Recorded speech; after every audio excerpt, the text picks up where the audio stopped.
podemos ver que se acumula también en las orillas de las hojas la manifestación, ¿verdad? El amarillamiento en los bordes de las hojas, ahí se va viendo, luego va ampliándose hasta que puede llegar a provocar incluso la muerte de la hoja. Y como el potasio tiene que ver también con una adecuada distribución de compuestos en los frutos, decimos que el potasio tiene que ver con la dulzura y con la buena formación de los frutos. A nivel de experimento, veamos, a veces jugamos con agregar nutrientes a nivel experimental y observar los resultados. A veces nos toca hacer el experimento ya en la realidad en el campo. A mí me gusta más en la realidad en el campo, ya en la producción, ¿verdad? Porque a veces hay que perder mucho tiempo en investigación. Pero vemos que acá en el fruto número 5 aquí tenemos funcionando la ley del mínimo, ¿verdad? Se tenía un sustrato de suelo identificado que hacía falta potasio y se fue agregando dosis. Entonces la 5 es la dosis recomendada, la dosis probada, que es la cantidad mínima que debe haber de potasio en el suelo. Pues esto se le suministró de potasio y vemos el fruto totalmente desarrollado. Pero vemos acá a diferentes dosis de potasio, dosis abajo de lo adecuado, entonces el desarrollo de los frutos no es el adecuado, ¿verdad? A veces relacionamos el potasio con la dulzura, con el desarrollo de los frutos. El calcio, un elemento inmóvil. Dijimos, aquí está lo que le llaman black end. Otros comúnmente en el campo le llaman el culo negro en tomate. Están debilitadas las paredes celulares. Obviamente, entonces hay una desintegración de tejidos, ¿verdad? Deficiencia de calcio en tomates es característico. ¿Recuerdan ustedes que en el tema del calcio, igual el calcio tiene que ver entonces con no solo con paredes celulares, sino que con el fortalecimiento de los tejidos, la formación del polen? El calcio realmente trabaja o tiene relación con la elongación de las células, el alargamiento entre tallos, el buen crecimiento de las hojas. Entonces el calcio es otro elemento que para mí tiene que ver mucho con la estructura, con el fortalecimiento de la estructura, ¿verdad? La pectina, los componentes de la pared celular son normalmente derivados de la presencia de calcio, de la buena disponibilidad de calcio. Magnesio.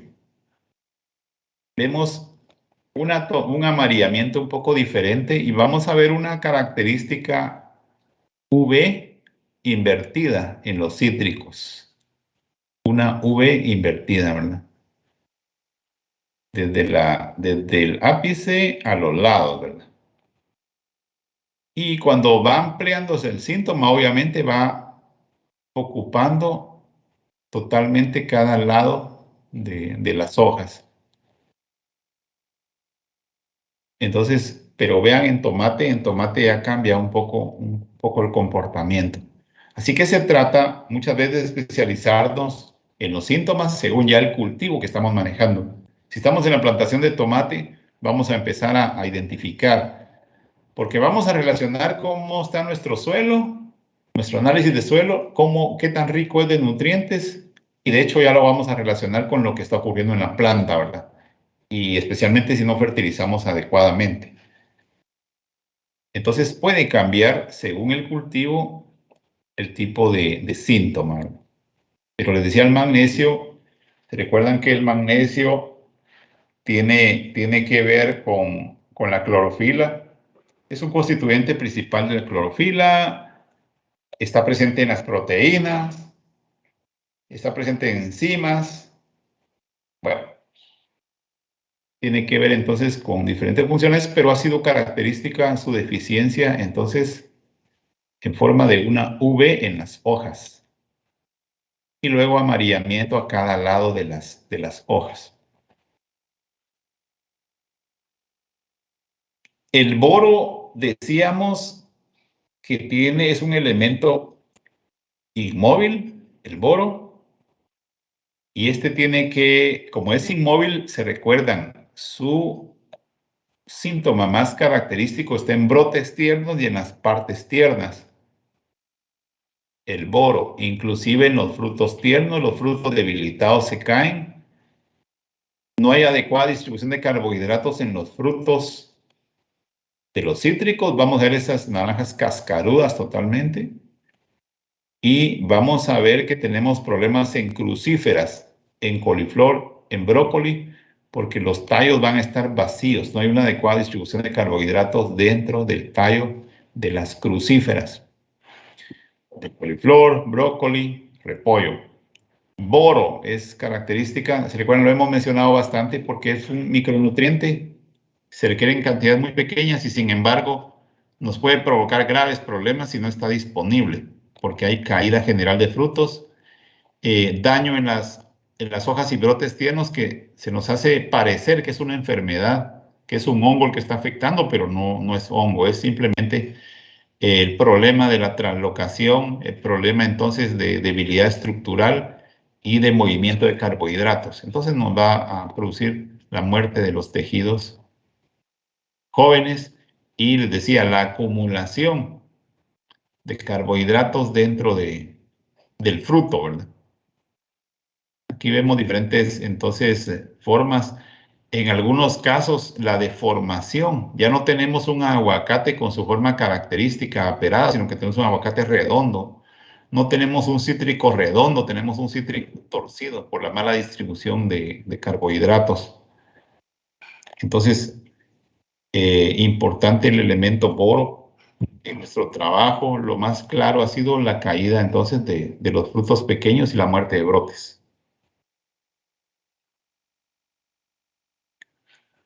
Espina de pescado, deficiencia de hierro.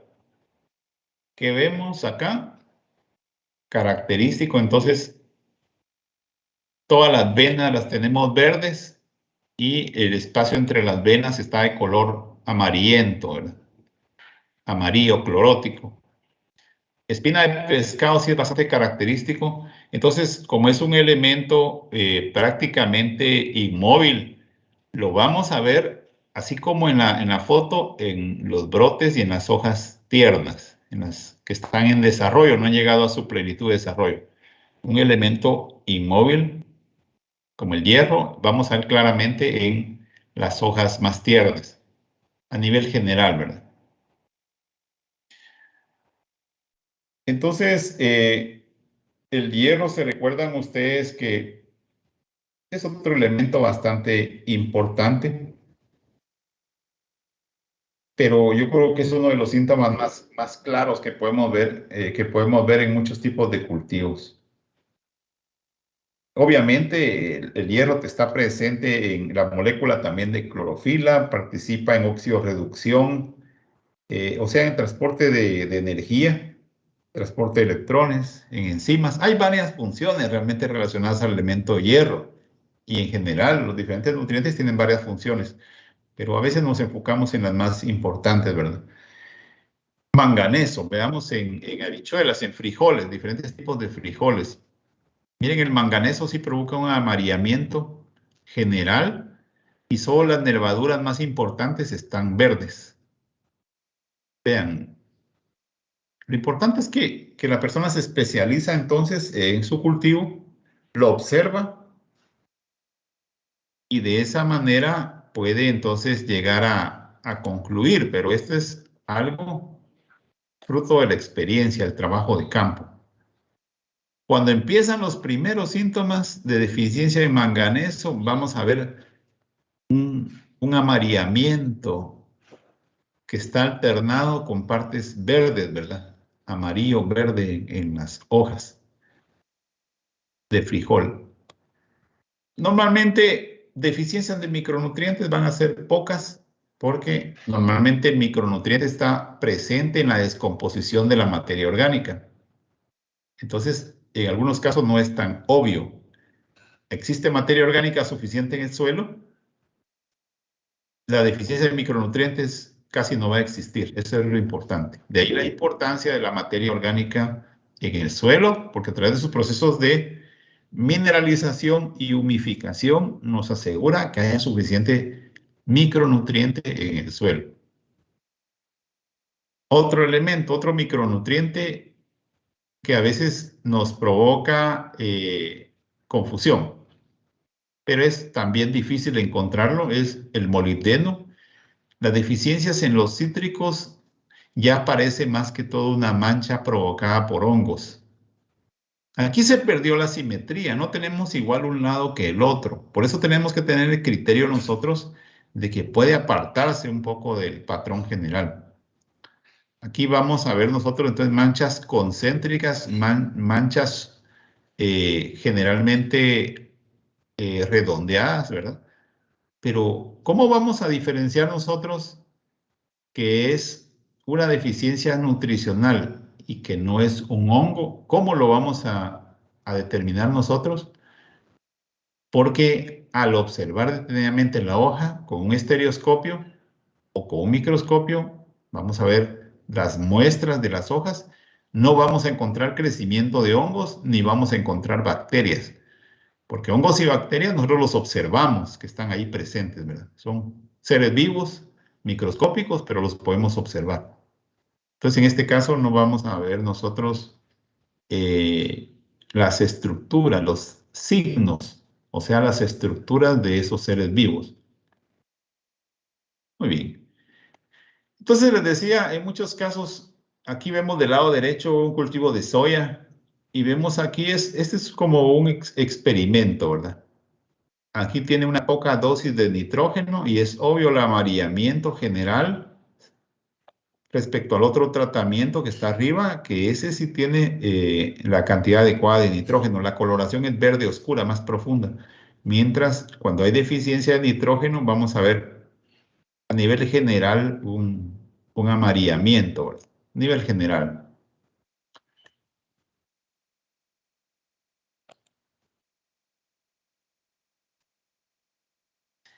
Ahora, otros elementos también, como el zinc, que este elemento medianamente móvil, es decir, en hojas relativamente desarrolladas, los elementos medianamente móviles como el cobre, como el zinc, como el molibdeno, como el azufre, también es un poco característico según el tipo de cultivos. Veamos en algodón, vemos manchas entre las nervaduras, clorosis intervenal, ¿verdad? Pero veamos en cítricos, vemos como pequeñas áreas muy marcadas a los lados de la hoja también. En el tema de cítricos y colores verdes un poco más brillantes, en contraste con coloraciones amarillas bastante fuertes.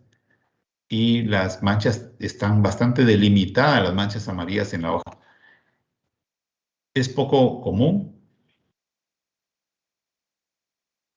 aunque el zinc también tiene que ver con las enzimas, con hormonas. Las hormonas, se recuerdan, son biomoléculas que intervienen en el funcionamiento adecuado del organismo. Así como el ser humano depende de las hormonas, ¿verdad? Hay diversos tipos de hormonas. Entonces se requieren cantidades muy pequeñas para un adecuado desarrollo. Pero el zinc normalmente tiene que ver con algunos tipos de hormonas en las plantas. ¿Cuáles hormonas? Las hormonas, por ejemplo, las hormonas del crecimiento y del desarrollo. Por ejemplo, las auxinas. Entonces, en muchos casos, vamos a ver hojas un poco deformes, vamos a ver poco crecimiento de tallos, plantas poco desarrolladas por deficiencia de zinc, ¿verdad? Ya tiene que ver entonces con muchas hormonas. La auxina es una hormona del crecimiento. La utilizamos para estimular el desarrollo y el crecimiento de brotes en los invernaderos. Y la planta la necesita para un adecuado crecimiento y desarrollo. Entonces el zinc, a veces se ve que no hay tallos, no desarrollan auxinas, no hay desarrollo de tallos. Las plantas van a mostrar como rosetas, hojas muy juntas en algunos casos, Aquí no lo podemos ver tan característico en esta foto como en algunos otros cultivos, pero el zinc tiene que ver entonces con las hormonas del crecimiento, especialmente con las auxinas. Entonces, esos son algunas deficiencias visuales que podemos tener. ¿Alguna pregunta, jóvenes? En general. Ingeniero, Adelante. dale, que me...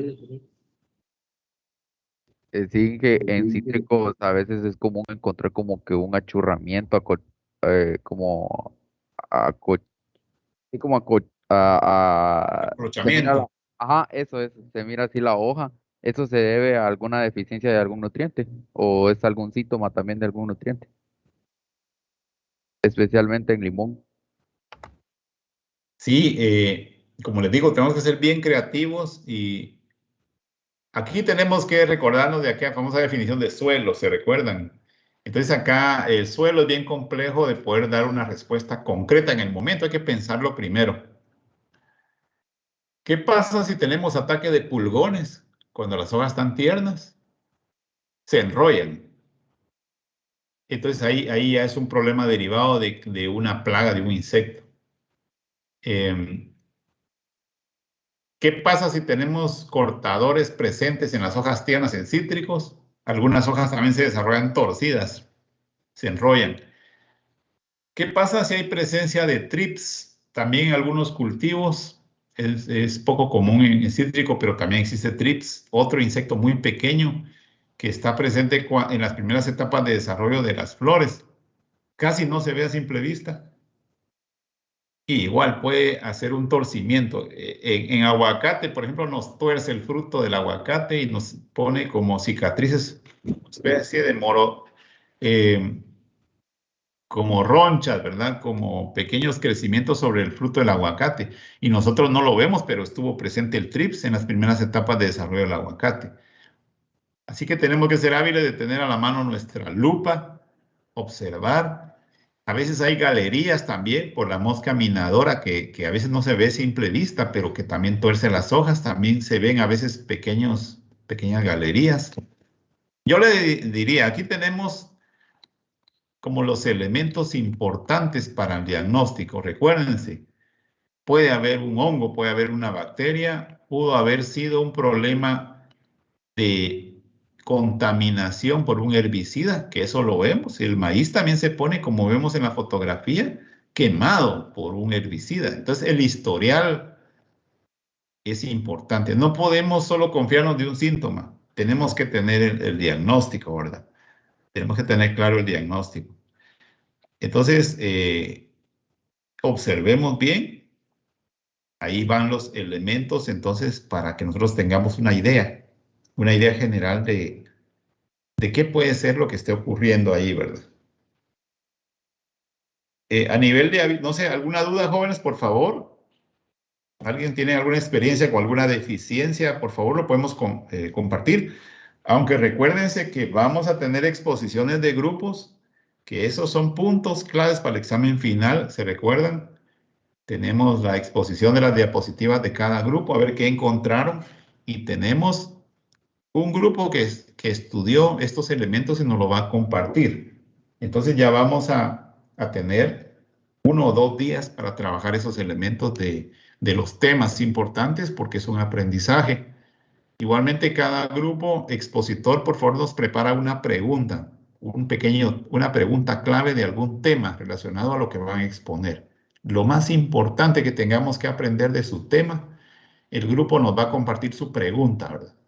Para que la tengamos en mente, pensando ya en el examen final también. Bueno, volviendo entonces, estamos con deficiencias, pueden variar los síntomas. Nos especializamos conociendo nuestro cultivo, pero por lo menos ya podemos tener una idea general, ¿verdad? De la deficiencia visual, pero obviamente veamos si es un nutriente inmóvil. Si es un nutriente móvil, aquí vemos un nutriente móvil, el magnesio en hojas maduras, ¿se recuerdan ustedes?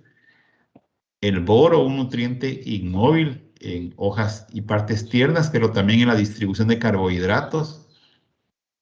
Eh, Como le digo, tenemos que ser muy observadores, porque si tan solo a la primera estamos dando una opinión, de repente podemos estar errados.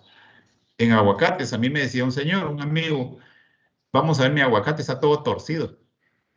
Pero lo que pasó es que era un ataque de trips en la etapa en que el aguacate empieza como cabeza de alfiler, su tamaño está pequeño, unos pocos milímetros, y en esas etapas es cuando más lo daña. Entonces hay que observar bien. Deficiencias de hierro, se recuerdan, en hojas, brotes más tiernos, un elemento generalmente inmóvil en las plantas, por eso lo vemos en las hojas tiernas, ahí se ve que falta el elemento. No se mueve, sino que se acumula directamente conforme va creciendo esas partes nuevas. Si no hay otra pregunta, vamos a dar un receso de 5 minutos, jóvenes, por favor. Un pequeño receso. 5 minutos y volvemos, por favor. Con una necesidad. Yo diría que en muchos casos la sobredosificación va más en relación a la deshidratación de la planta, toxicidad por deshidratación, y va relacionado más a la conductividad eléctrica. Entonces, en muchos casos, aunque ustedes vean un síntoma, relacionen pH, relacionen conductividad eléctrica, relacionen plagas, enfermedades. Aquí no podemos irnos directo solo a una primera percepción. Tenemos que tener también, les mencionaba al inicio, el análisis de rutina y los otros elementos que no son parte del análisis de rutina de suelos, como la conductividad eléctrica, que por eso es importante también pedirla, ¿verdad? Y depende del cultivo. Si estamos metidos allá en Coatepeque, en la palma africana, es diferente, bastante diferente a ver el cultivo de maíz. Así que tenemos que realmente diagnosticar bien, investigar los diferentes elementos que tienen que ver con ese cultivo y también la sintomatología, porque el manganeso no se comporta igual en cacao que en habichuelas. Entonces, se requiere más análisis. Y recuerden, si hay síntomas que derivan de solo una deficiencia, que es claro, pero hay síntomas múltiples. Cuando tenemos 2 o 3 nutrientes deficientes, va a ser un poco más complejo. Aquí viene entonces el análisis y la capacidad técnica de cada uno de analizar el problema, de hacer eso significa un buen diagnóstico. No nos vamos al primer colorcito que encontramos, nos vamos a la integralidad del sistema, a ver en qué está fallando. ¿Qué pasa si es un problema de falta de agua? Que los tomates se me ponen todos flácidos, las hojas se caen. Y no digamos si tengo un sistema de hidroponía, todas tristes las plantas. Y llega un técnico, un fitopatólogo, no, de primera vista eso es un problema de fusarium. Y eso no es cierto. Ahorita fuimos con unos compañeros de ustedes a ver una plantación de tomate con los que están haciendo práctica y dijeron es fusarium. En primer lugar, solo a simple vista los productores. Entonces los estudiantes empezaron a hacer su diagnóstico real. Partimos las plantas, vimos el comportamiento del hongo y el hongo no está presente.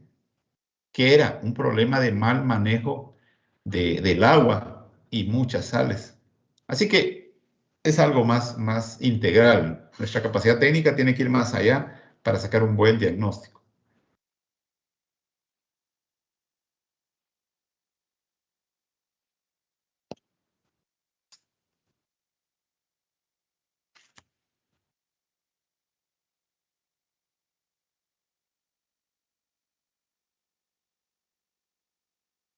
Pequeño receso, entonces, por favor.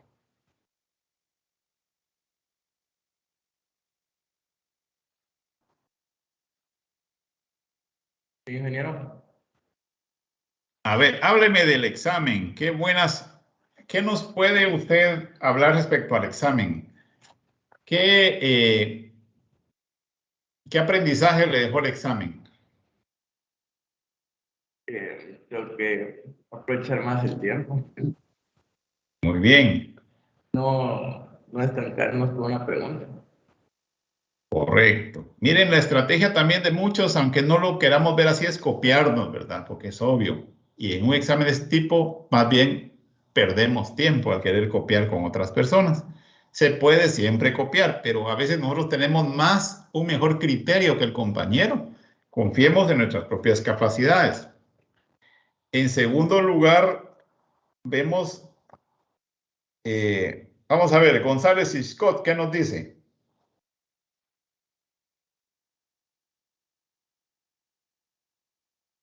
Respecto al examen.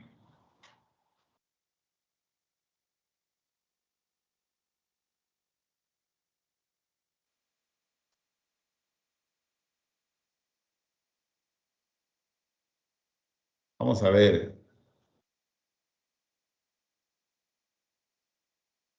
Vamos a ver, Donis Orantes, ¿qué aprendizaje estuvo del examen?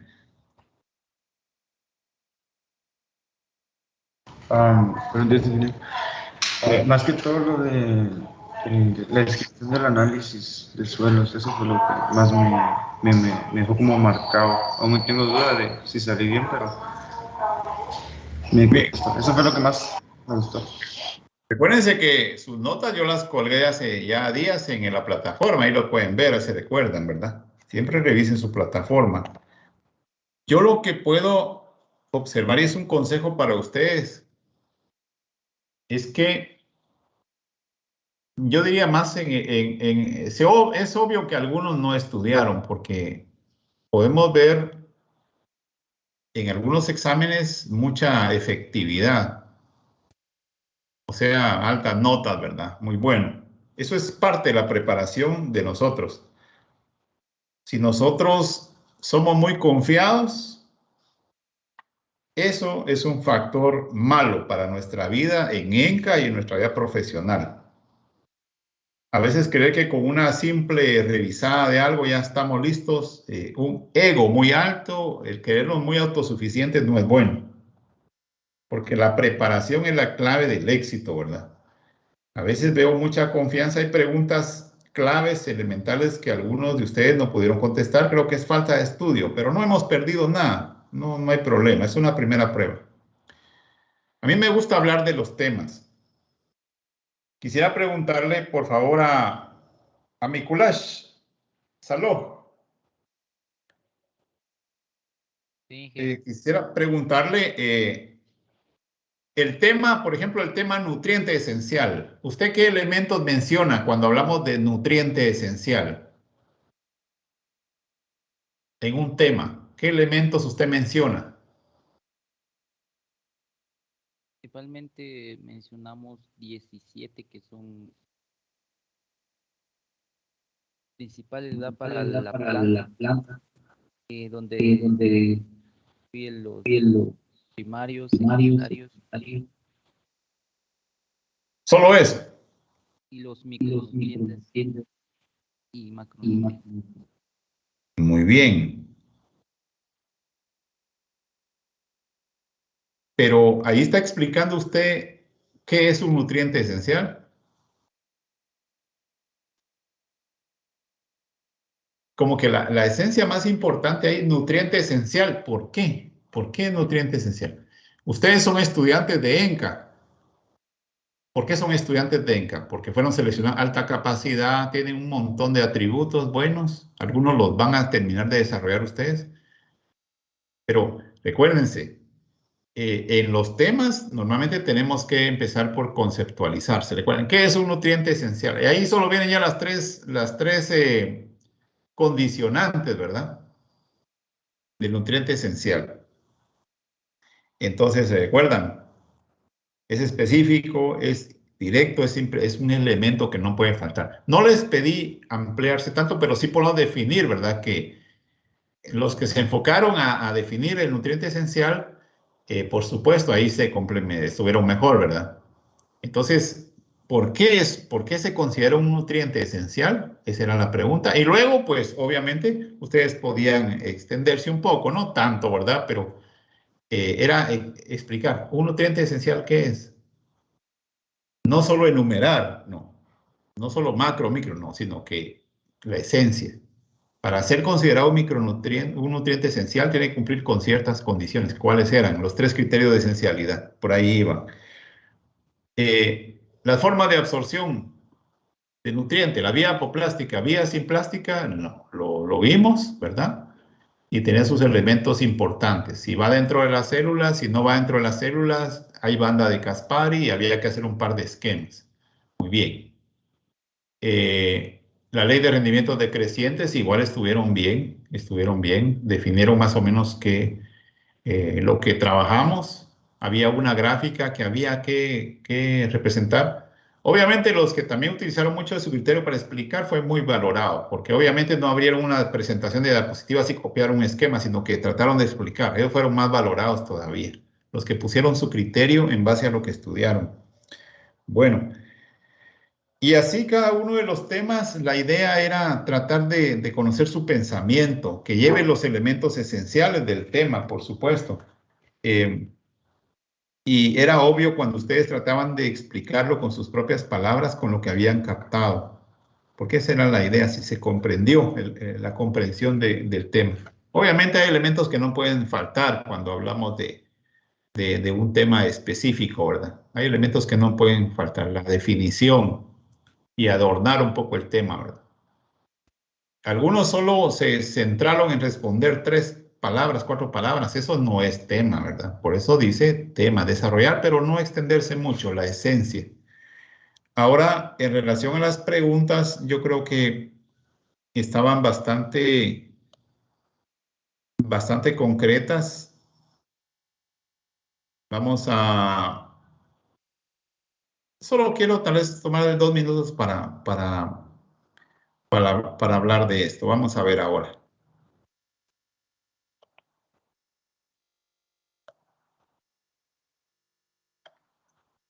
Estaban las preguntas, podemos ver acá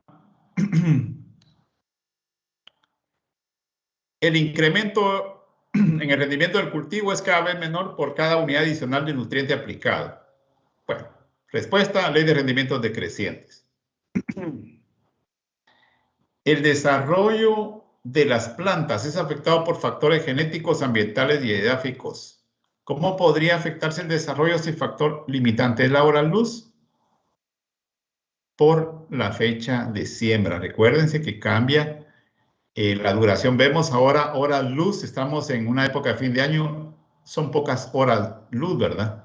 Si sembramos en mayo, va a tener más luz la planta. Si sembramos en noviembre, ahora recibe menos luz la planta, ¿verdad? Bueno. La absorción selectiva de iones en la membrana celular se explica por la teoría del transportador y por el ingreso por proteínas de canal. Eso lo vimos en clases. Elemento cuya deficiencia se ve en hojas y brotes tiernos, el boro. Mecanismo de llegada de nutrientes. Este fue un excelente examen. ¿De quién es? Me parece que es de Mikulash Shalom. Bueno, perdón porque usé su ejemplo, ¿verdad? La vía de llegada de nutrientes por las hojas es una vía apoplástica. El nutriente que acabamos de ver en la foto que da el black end o que se pudre en los frutos de tomate es deficiencia de calcio. Nutriente que tiene que ver con los frutos pequeños que se caen, el boro. Los procesos biológicos desde la llegada del nutriente, incorporación, bueno, todo el trabajo de construir sus tejidos, reparar sus estructuras, regular sus procesos, nutrición vegetal, el nutriente en condiciones de ser absorbido por la planta, nutriente disponible, medios prácticos para mantener o mejorar la fertilidad del suelo, manejo de la fertilidad, etcétera.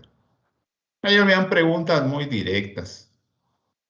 Los elementos que actúan con carga positiva, los metales, por ejemplo. Se denomina así cuando un elemento inhibe la absorción del otro en el suelo, antagonismo. La solución usada en ENCA, Melich 1. La estructura clave para la absorción de nutrientes en las hojas, porque está cerca de las estomas, el ectodermo. Bueno, entonces, el aparato utilizado para diagnósticos rápidos a nivel de invernaderos y áreas productivas, aparatos pequeños, los ionómetros, ¿verdad? Así teníamos diferentes elementos. Miren, en los temas dice, cuando le piden un tema a uno, uno tiene que dar una idea con los elementos claves. Estamos en preparación, recuérdense. Entonces, ¿cuál es la relación entre el análisis de suelo y el análisis de planta? Ese era un tema. Había que explicar aquello de que en el análisis de suelo ustedes ven las características de los nutrientes disponibles y otras características asociadas, lo que está en el suelo, mientras en el análisis de planta ustedes pueden ver comportamientos y presencia, pueden ver lo que la planta realmente está absorbiendo. Esa era la esencia. Bueno.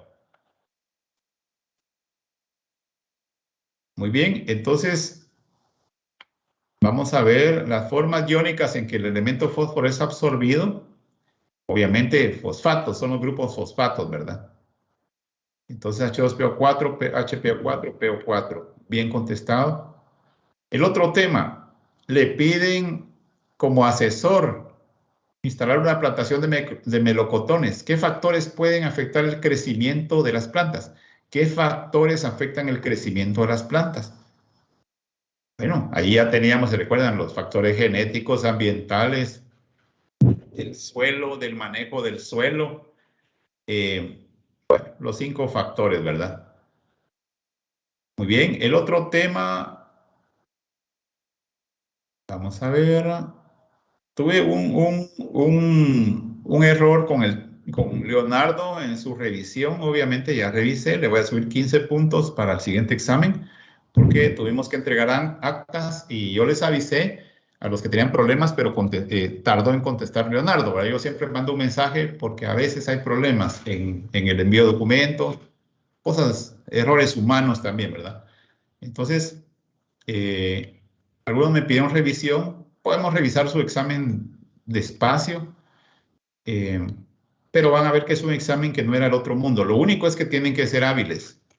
Y al principio les puse que el examen tenía tantas preguntas y tantos temas.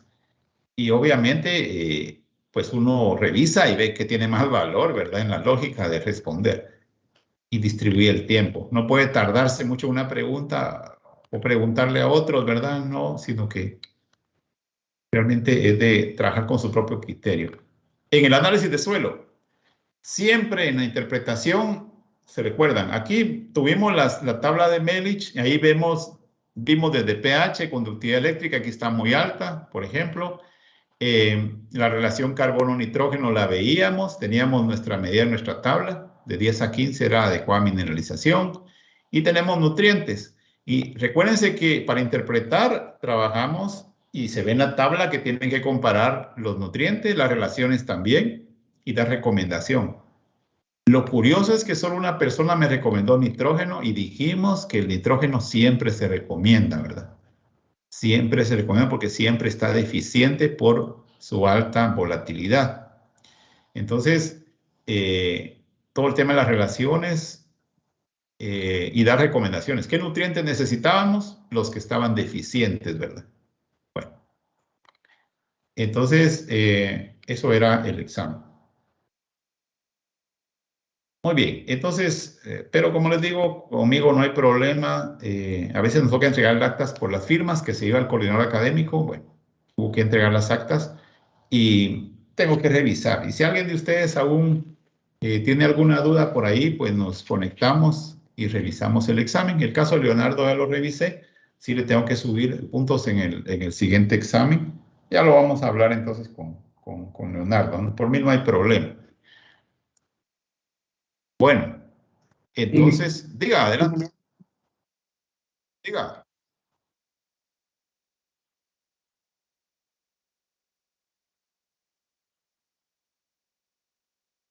Sí.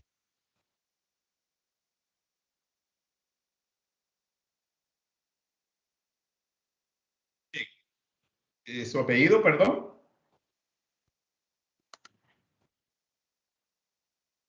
González Vázquez. ¿Y algún trabajo aparece atrasado?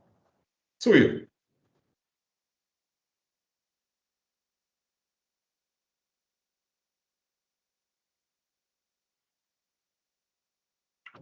Bueno, vamos a revisar, no se preocupen, vamos a revisar. Muy bien, jóvenes, vamos a trabajar 15 minutos. De todos modos, les voy a compartir esta información para que ustedes la puedan estudiar.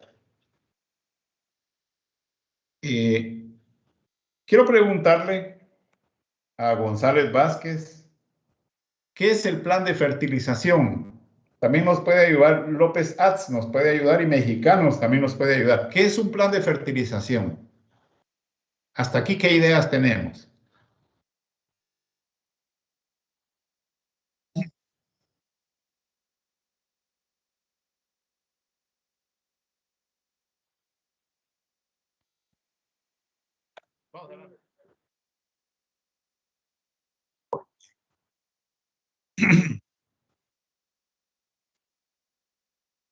Correcto. Aquí vemos entonces que concuerda usted con la respuesta.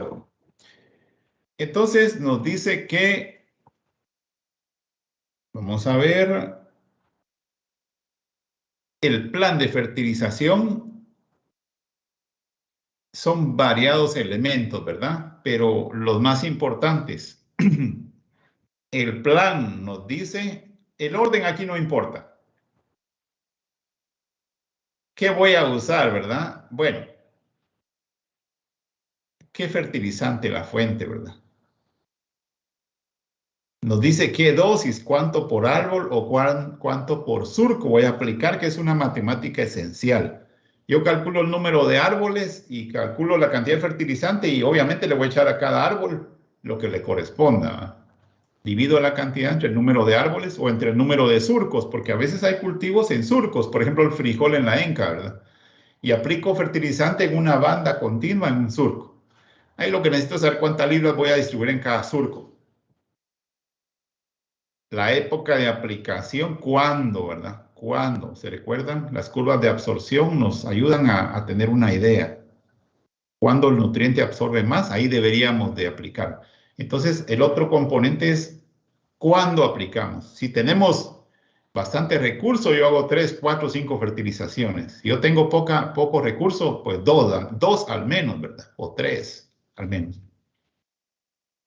Ustedes tienen una lectura sobre en dónde, ¿verdad? El método de aplicación. ¿Dónde o cómo lo voy a hacer? ¿Cuáles son las formas de aplicación más comunes? Regadito, ¿verdad? Como cuando regamos, le estamos tirando maíz a los pollos, al boleo. Solo lo distribuimos en el terreno. Circular en árboles o en plantaciones de frutales, cuando es plano, circular. Cuando es inclinado, hacemos el semicírculo en la parte de arriba del arbolito, ¿verdad? ¿Hacemos un círculo o nada más un semicírculo? Si hay mucha pendiente, hacemos el semicírculo con la mitad de un círculo en la parte alta, porque el agua va a lavar el fertilizante. Entonces solo se hace un medio círculo en la parte alta del cultivo, ¿verdad? Entonces, realmente es un círculo que se hace bajo las ramas, bajo el área de goteo, le llamamos. Entonces, y se hace un semicírculo cuando hay pendiente. Entonces, en la parte alta de la planta, ahí echamos el fertilizante. Abremos una pequeña zanjita y lo correcto sería taparlo por la evaporación de los nutrientes. Tenemos en banda, o sea, cuando aplicamos el fertilizante en una línea a la par del cultivo, les hablaba del cultivo de frijol, por ejemplo, en la caña de azúcar también se acostumbra en las primeras etapas, con tractor. Otro método es en hoyos, a veces tenemos 3 o 4 hoyos alrededor del tallo. Por ejemplo, en aguacate, podemos ir allá a la finca productora de aguacate especializada que está en la entrada de Zaragoza, en Chimaltenango. Antes ahí hemos estado nosotros. Hay una finca especializada en aguacate Hass, antes de la gasolinera del lado derecho, antes de llegar al cruce a Zaragoza, en Chimaltenango. Entonces, 3 hoyos o 4 hoyos a 15 centímetros de profundidad y ahí se aplica el fertilizante y luego se tapa. Ese es el sistema que les ha funcionado. Bueno, también tenemos por goteo, ¿verdad? En el agua de riego, foliar a las hojas. Bueno, entonces, el plan de fertilización, ¿se recuerdan? Tiene que ver con el producto, con la dosis, cuándo lo voy a aplicar y cómo lo voy a aplicar. Esos son los componentes. Pero se recuerdan que esto viene de un diagnóstico del suelo, de un diagnóstico de fertilidad. Si yo no tengo un diagnóstico real, no tengo un análisis de suelo y de planta, voy a fracasar con mi plan de fertilización. En mi criterio, entonces yo tengo que definir estos elementos para un buen plan de fertilización. Yo tengo que definir estos elementos. Cada cabeza piensa diferente. Entonces, ahí ya cuenta el criterio de nosotros. Obviamente, el recurso económico con el que contamos. A mí me gustaría echar el fertilizante más fino.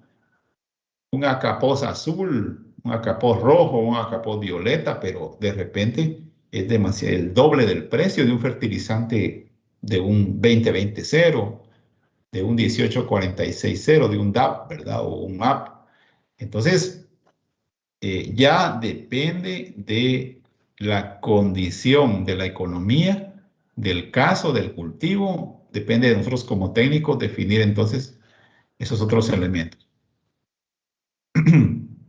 Yo no le quiero arruinar su exposición a los grupos, pero les voy a adjuntar en este material el ciclo del nitrógeno, el ciclo del fósforo para que ustedes se evalúen. Aquí vemos en el ciclo del nitrógeno cómo hay pérdidas, cómo se pierde las formas del nitrógeno en el suelo, porque tiene que ver con los fertilizantes nitrogenados. Aquí hablamos ahora del fertilizante, de eso estamos hablando ahora. El elemento fósforo también. ¿Cuál es su ciclo? ¿Cómo se mueve en la naturaleza? Eso significa un ciclo. El nitrógeno, vean, se mueve del aire. El nitrógeno, entonces pasa por diferentes etapas. Está en el aire, está en la superficie del suelo, en los seres vivos, está en el subsuelo, se va a las partes profundas en forma de nitratos. Hay nitratos, hay nitritos, el NO2, hay amonio. El amoníaco se convierte, se puede ir también. Bueno, hay entonces pérdidas. Como le digo, no quiero arruinar la exposición del grupo que le va a tocar. Por favor, se preparan para el próximo día. Ya desde el próximo día estén preparados. A ver a qué grupo voy a poner a exponer al azar. Por favor, con sus temas. Les comparto el ciclo del fósforo. El ciclo del potasio también. ¿Cómo es que está el potasio en los seres vivos? En la planta. ¿Cómo es que se va al suelo? ¿Cómo está en forma de potasio mineral? Bueno, porque son elementos importantes de los fertilizantes. ¿Qué es un fertilizante? Son todos aquellos productos naturales o artificiales que se añaden a los suelos para la nutrición de las plantas, ¿se recuerdan? Tenemos fertilizantes simples, binarios, tenemos complejos, también ya tenemos una idea. Esta es teoría que ustedes ahí la van a tener para que la estudien. Tenemos fertilizantes nitrogenados, ahí les puse los nombres. Nitrato de amonio, nitrato de potasio, urea, ácido nítrico, nitrato de calcio, nitrato de magnesio. Tenemos fertilizantes fosfatados, esos son los más comunes que usamos. Tenemos fertilizantes fosfatados porque el ácido fosfórico es un ácido, pero tiene fósforo, es un fertilizante. Igual que el ácido nítrico, ¿verdad? HNO3 es un fertilizante, tiene nitrógeno. Fertilizantes fosfatados porque contienen fósforo, ¿verdad? Bueno, pueden contener otros elementos, pero tienen fósforo, por eso se llaman fosfatados. Los nitrogenados tienen nitrógeno, pueden tener otros elementos también, no importa, pero tienen nitrógeno. Eso ya cumple con la condición de que es un fertilizante que lleva el elemento. Ácido fosfórico, fosfato monoamónico. Miren, aquí está el H2PO4, la forma iónica del fósforo, H2PO4, y aquí está la forma iónica del amonio, NH4. Fosfato, ese es el MAP, fosfato monoamónico. Fosfato diamónico DAP, que es el NH4, tiene 2 amonios y el ion fosfato como HPO4. Vean, aquí está la otra forma del ion fosfato que venía en el examen. Porque aquí se parten los fertilizantes y entonces ahí agarra su forma iónica positiva y negativa. Fosfato urea y mezclas de fosfato y de fósforo y de fertilizantes a base de roca fosfórica y urea. Fertilizantes potásicos, los más comunes, yo diría el más común. Bueno, están estos: sulfato de potasio, nitrato de potasio y KCl. KCl es un cloruro de potasio o también llamado muriato de potasio. Entonces, estos son elementos de complemento por el tema de la fuente fertilizante. ¿Cómo se presentan los fertilizantes? A veces tenemos, si son sólidos, aquí sería presentación de fertilizantes sólidos. Tenemos granos, tenemos píldoras, son como pequeñas perlitas que brillan de 1 o 2 milímetros como la urea. Tenemos cristales, tenemos polvos. En el mercado encontramos fertilizantes organominerales que tienen realmente constituyentes orgánicos de materia orgánica como estiércol de animales, como pulpa de café, pero también traen elementos químicos sintéticos, traen nitrógeno, fósforo, potasio. Esos son los fertilizantes organominerales que también encontramos en el mercado. Por ejemplo, el tema de fertilizantes biocofia, por ejemplo, traen orgánico y traen también constituyente sintético. Entonces, que es un... Bueno, y igual, ¿verdad? Fertilizantes nitrogenados más comunes. Aquí están elementos para conocer, ¿verdad? Fertilizantes foliares. Tenemos urea foliar, que se aplica a las hojas, pero hay un componente llamado biuret que debe de ser menos del 2%. Biuret es que 2 moléculas de urea se pegan, se unen durante el proceso de fabricación. Entonces, pueden crear toxicidad, pueden quemar las hojas de la planta al aplicar como fertilizante foliar. Un grupo de ustedes tiene la exposición de fertilizantes foliares, por eso aquí tenemos parte del texto, pero no les vamos a quitar lo que ellos nos van a exponer, ¿verdad? Fertilizantes a base de fósforo. Y algunas notas, ¿verdad? Que es importante que nosotros leamos. Incluso les repito, aquí fertilizantes fosfatados de uso común. Fosfato diamónico, el 18460, que es muy común en nuestro medio. En suelos que son de origen volcánico, tienen mucho potasio. Entonces, el análisis del suelo sale alto en potasio. ¿Para qué vamos a agregar potasio? Por eso se usa 18460. Por fosfato monoamónico tiene menos nitrógeno, 11520. Y fosfatados tenemos otros nombres de fertilizantes. Algunos, como me preguntaba alguien, ni siquiera tienen un nombre como tal, un nombre comercial, sino que simplemente tienen número 12.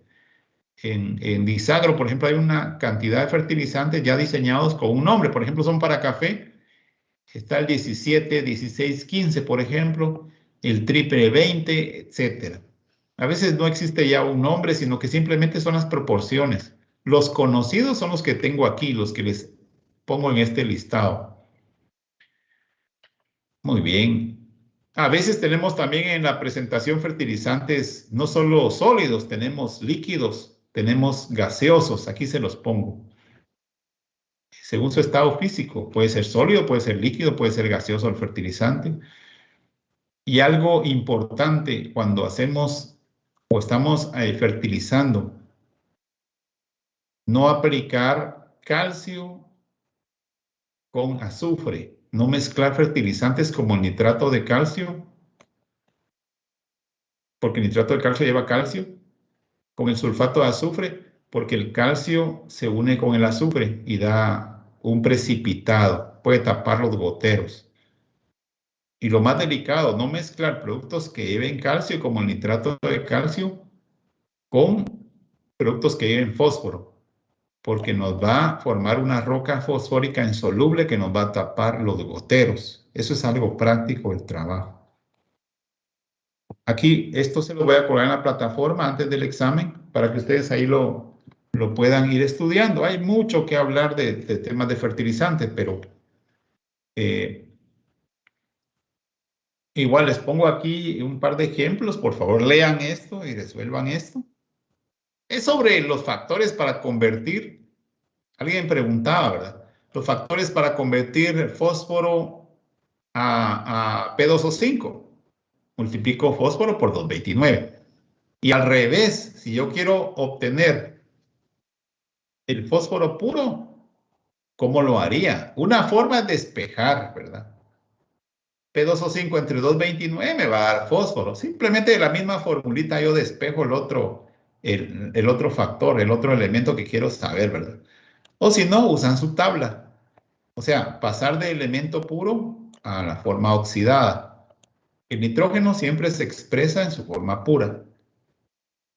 Eso porque alguien me preguntaba, ¿cómo transformo de mi forma oxidada a mi forma pura? Pues de aquí puede despejar, ¿verdad? De aquí puede despejar. ¿Cómo pasar de la forma oxidada a la forma pura? De la forma pura a oxidada es potasio por 1,21. Entonces la forma oxidada va a ser K2O entre 1,21 y nos va a dar K. De la misma formulita despejamos. Bueno. Y nada más aclarando, cuando aplicamos un quintal de fertilizante, ¿qué porcentaje estamos aplicando de cada elemento?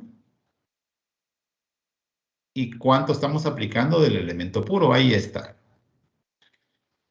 Entonces, jóvenes, por favor, ahí lo dejamos por el día de hoy.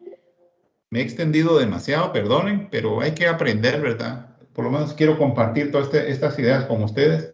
Y por favor, sí preparen sus exposiciones a partir del próximo día. Entonces, cuídense mucho, jóvenes, y estamos en contacto.